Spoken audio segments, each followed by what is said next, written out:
여러분 반갑습니다. 오늘은 일본과의 갈등 관계 반드시 풀어야 한다라는 주제를 가지고 여러분들에게 말씀을 드리겠습니다.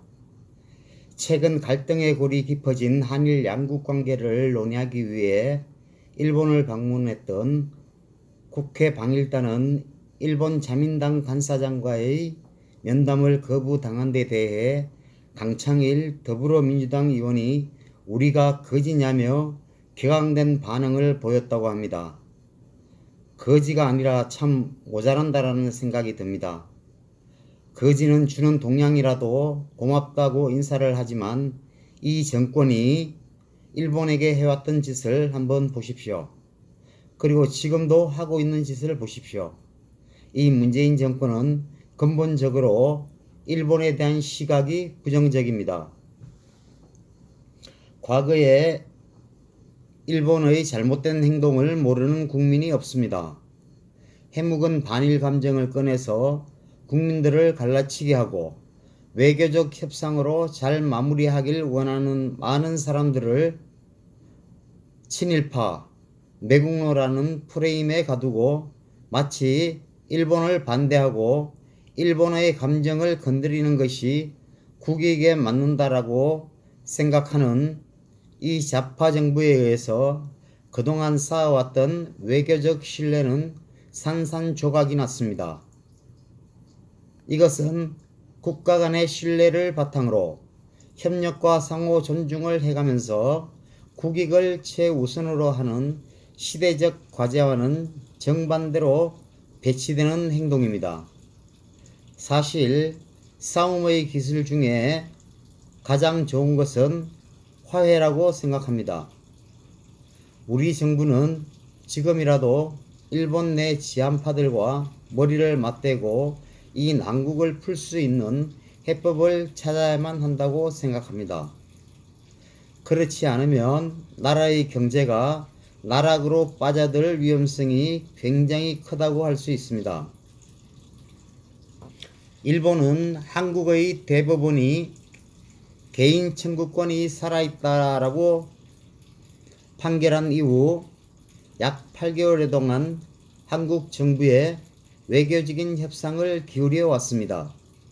그럼에도 불구하고 문재인 정권은 수수방관하고 모른 채 하면서 사법부의 결정을 존중한다고 계속 일본을 무시하는 태도로 일관해 왔다고 할 수 있습니다. 그 이유는 따로 있었습니다. 국민들의 반일 감정을 자극하여 총선에서 승리하겠다는 전략이었습니다. 더불어민주당 싱크탱크인 민주연구원이 소속위원에게 한일 갈등 양상이 내년 총선에서 여당에게 긍정적인 역할을 미칠 것이다 라는 보고서를 보낸 사실이 드러나 파문이 커지고 있습니다. 한국당의 전희경 대변인은 대통령 복심이라는 양정철 원장이 맡고 있는 민주연구원의 보고서가 문재인 정권의 실체이자 영혼이다. 나라가 기울어도 경제가 파탄나도 그저 표만 챙기면 그뿐인 저열하고 모렴치한 정권의 추악한 민낯이 바로 이것이다라고 직격탄을 날렸습니다. 그뿐만 아니라 김정화 바른미래당 대변인은 국익보다 표가 먼저인 민주당 반일 감정을 만들어 총선의 재료로 활용하는 민주당은 나라를 병들게 만드는 박테리아 같은 존재다라고 하면서 국민의 삶을 놓고 도박하지 말라고 몰아붙였습니다. 문재인 대통령에게 제가 분명히 경고를 하겠습니다.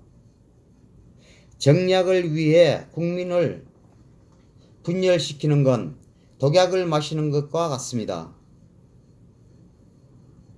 자아도취에 빠져서 허우적거리는 당신네 정권으로 말미암아 국민들은 피눈물을 흘리고 있습니다. 북한이 계속해서 미사일을 쏘며 위협하는데 이는 모른 척하고 있고 이미 예상한 일본의 화이트리스트 배제에 대해서는 분노를 하고 있습니다. 문재인 대통령의 김정은 사랑이 얼마나 맹목적인지, 일본에 대한 정오가 얼마나 큰지를 알 수가 있습니다. 이제 일본 정부에게 부탁하고 싶습니다. 이 좌파 정권의 불나방들은 얼마 지나지 않아 고사하고 말 것입니다. 한국의 대부분의 국민들의 눈과 귀를 막고 있는 이 불나방 정권도 머지않아 소멸되고 말 것입니다. 이제 일본은 정권 너머에 있는 건강한 한국 국민들을 봐야 한다라고 생각합니다. 한미일 동맹 체제를 깨뜨리고 있는 문재인 정권의 반대편에 서 있는 많은 국민들이 있습니다. 이들과 함께할 날들이 멀지 않았습니다. 경제 제재 조치는 양국의 미래를 위해서도 좋지 않습니다. 문재인이가 미워도 한국은 오래된 동맹국이니까 미워하지 마십시오. 하루빨리 이 문제를 풀 수 있는 날이 오기를 기대합니다. 감사합니다.